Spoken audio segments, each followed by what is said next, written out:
Unsaon pagbayad sa personal collection gamit ang GCash. Kung member ka sa PC, mo ni ang pagbayad gamit ang GCash. Una, moadto ta sa GCash na apps. Login ka. Isa na to. Then, i-click ng View All. Click nyo ng View All. Then, kanang na Payment Solutions, i-click nyo na siya. Pangitaa diha ang Personal Collection na nasa kinaopsan. Letter P. Natra. Personal Collection. I-click nyo na siya.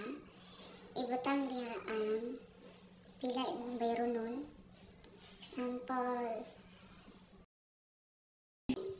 838. Then, sunod ana ang console ID mo. Imong i-type dira.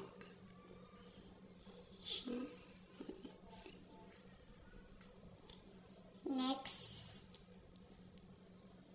is the customer name. Ngalan sa customer. Example ka na.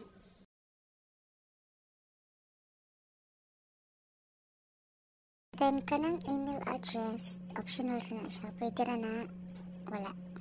Then, kanang G-Insure bill, pwede rin na wala. Ako, bayad ra ka na og 70 pesos. Kapin. Then, uganan ka, pwede rin na mo i-check. Bills protect. Sa G-Insure na siya. Confirm. I-click nyo na confirm. Ano siya magawas.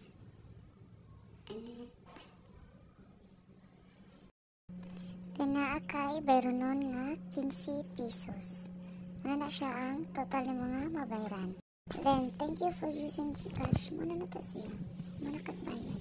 O, diba? Nadidak na ako ang balance sa akong GCash. Inala na siya kasayon.